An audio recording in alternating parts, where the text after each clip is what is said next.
तो गाइस तो लूसेंट के ऑब्जेक्टिव जीके सीरीज में आप सभी का स्वागत है। जैसा कि हम लूसेंट के ऑब्जेक्टिव जीके को देख रहे थे, तो आज हम फिर से टॉप 10 क्वेश्चंस को देखेंगे। ठीक है, तो चलिए हमारा पहला प्रश्न से शुरू करते हैं। तो हमारा पहला, भारत की पूर्व से पश्चिम तक की लंबाई है। तो आपको भारत के पूर्व से पश्चिम तक की लंबाई बतानी है। जैसा कि हम इसके पिछले वीडियो में देख चुके थे, दक्षिण से उत्तर की लंबाई कितनी थी? तो दक्षिण से उत्तर तक की लंबाई 3214 किलोमीटर थी। जैसा कि ऑप्शन डी में है, 3214 किलोमीटर उत्तर से दक्षिण तक की भारत की लंबाई थी। ठीक है, तो आज का हमारा प्रश्न में है जो भारत की पूर्व से पश्चिम तक की लंबाई। तो इसका जो करेक्ट आंसर हो जाएगा वो होगा 2933 किलोमीटर।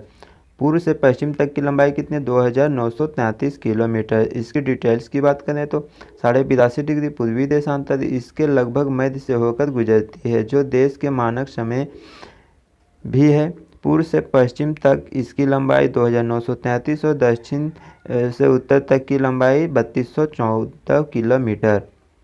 ठीक है, हमारा अगला प्रश्न है, भारत की तटरेखा की लंबाई कितनी है? तो इसके पिछले वाले वीडियो अगर आपने नहीं देखा है तो उसको देख लीजिएगा, क्योंकि उसमें भी पूछा गया कि भारत के संपूर्ण तटरेखा की लंबाई कितनी। संपूर्ण तटरेखा यानी कि महाद्वीप को मिला करके।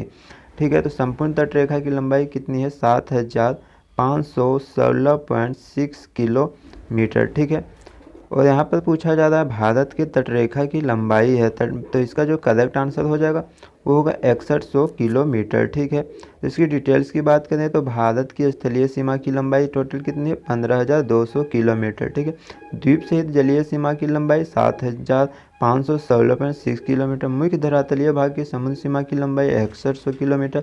यदि अंडमान निकोबार तथा लक्षद्वीप समूह को भी सम्मिलित किया जाए तो कितना हम बताए थे? 7516.6 किलोमीटर। ठीक है, हमारा अगला प्रश्न है, भारत का क्षेत्रफल विश्व के कुल भौगोलिक क्षेत्रफल का कितना प्रतिशत है?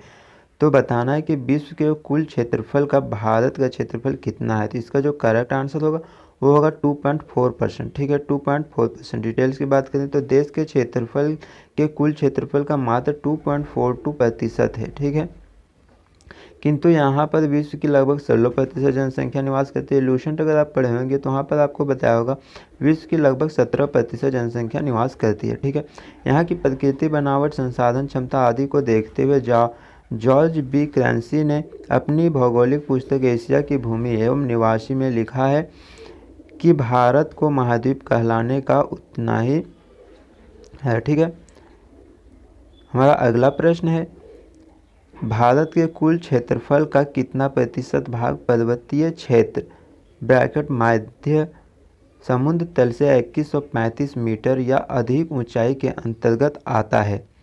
तो आपको बताना है कि भारत के कुल क्षेत्रफल का कितना प्रतिशत जो है 2135 मीटर या उससे अधिक ऊंचाई वाला पर्वत है। ठीक है, तो इसका जो करेक्ट आंसर हो जाएगा वो होगा 10.7%। ठीक है, 10.7% इसका करेक्ट हो जाएगा। डिटेल्स की बात करें तो देश के कुल क्षेत्रफल का 10.7% भाग उच्च पर्वत श्रेणियों का विस्तार पाया जाता है, जिनकी ऊंचाई समुद्र तट से 2135 मीटर या इससे अधिक है। ठीक है, समुद्र तट से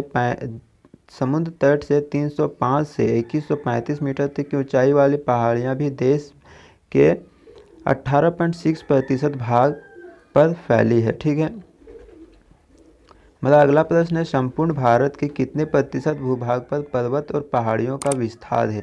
ठीक है, तो आपको बताना है कि संपूर्ण भारत में भूभाग और पर्वत और पहाड़ियों का विस्तार कितना है। तो इसका जो करेक्ट आंसर होगा वो होगा 29.3%। ठीक है, जैसा कि अभी हमने पिछले क्वेश्चंस में करा कि 2135 मीटर से ऊंचा कितना है? 10.7%, और 305 से 2135 के अंदर 18.6%। दोनों जो है कुल पर्वतीय भाग कितना हो जाएगा? 29.3%। इसका करेक्ट आंसर। ठीक है, हमारा अगला प्रश्न है, संपूर्ण भारत के कितने प्रतिशत भूभाग पर पठार का विस्तार पाया जाता है? तो इसका जो करेक्ट आंसर है वो हो जाएगा 27.7%। इसकी डिटेल्स की बात करें तो देश के कुल क्षेत्रफल के 10.7% भाग पर उच्च पर्वतीय वही है, सेम है, जो कि 2100 से ज़्यादा या उतना का पर्वतीय क्षेत्र 10.7 है। 18.6 जो है 305 मीटर से लेकर 2135 मीटर तक की ऊंचाई तक, टोटल 29.3% और पठारीय क्षेत्र 27.7% आपको याद रखना है। ठीक है, हमारा अगला प्रश्न है, संपूर्ण भारत के कितने प्रतिशत भूभाग का मैदान का विस्तार पाया जाता है? तो संपूर्ण के कुल भारत के संपूर्ण क्षेत्रफल का कितने प्रतिशत पर मैदान का विस्तार है? तो 43%। ठीक है, 43% पर मैदान का विस्तार पाया जाता है। हमारा अगला प्रश्न है, भारत के प्रादेशिक जल सीमा समुद्र तट से कितने समुद्री मील तक की दूरी तक है? ठीक है, तो ये 12 मील दूरी तक है। इसकी डिटेल्स की बात करें तो प्रादेशिक समुद्री सीमा ट्यूटोरियल सी आधार रेखा के समुद्र में 12 समुद्री मील तक प्रादेशिक सीमा है। समुद्र में प्रादेशिक समुद्री सीमा तक 12 नॉटिकल मील भारत का संपूर्ण अधिकार है। ठीक है, हमारा अगला प्रश्न है, भारत का संलग्न क्षेत्र प्रादेशिक जल सीमा के आगे कितने समुद्री मील दूरी तक है? तो इसका जो करेक्ट आंसर हो जाएगा वो होगा 24 मील। ठीक है, इसकी यदि डिटेल्स की बात करें तो अविच्छिन्न मंडल या संलग्न क्षेत्र आधार रेखा के समुद्र में 24 समुद्री मील तक अविच्छिन्न मंडल सीमा है। अविच्छिन्न मंडल में भारत को 3 प्रकार के अधिकार दिए गए हैं। ठीक है, पहला साफ सफाई का अधिकार, दूसरा सीमा शुल्क वसूली और तीसरा 3 वित्तीय अधिकार। ठीक है, हमारा अगला प्रश्न है, भारत का एकांतिक आर्थिक क्षेत्र संलग्न क्षेत्र के आगे कितने समुद्री मील की दूरी तक है? तो इसका जो करेक्ट आंसर होगा वो होगा 200 मील। ठीक है, इसकी व्याख्या की बात करें तो अन्य आर्थिक क्षेत्र आधार रेखा से 200 समुद्री मील तक भारत के अन्य आर्थिक क्षेत्र के भारत को 3 तरह के अधिकार प्राप्त हैं। पहला, 200 समुद्री मील तक भारत के नए द्वीपों का निर्माण कर सकता है। दूसरा, वैज्ञानिक परीक्षण करने का अधिकार। तीसरा, आधार रेखा से 200 मील तक अर्थात अन्य आर्थिक क्षेत्र में भारत को प्राकृतिक संसाधनों के दोहन का संपूर्ण अधिकार। उदाहरण के लिए मुंबई हाई जो भारत का सबसे बड़ा तेल और प्राकृतिक गैस क्षेत्र है। ठीक है, तो इसी के साथ हमारा 10 क्वेश्चन कंप्लीट होता है।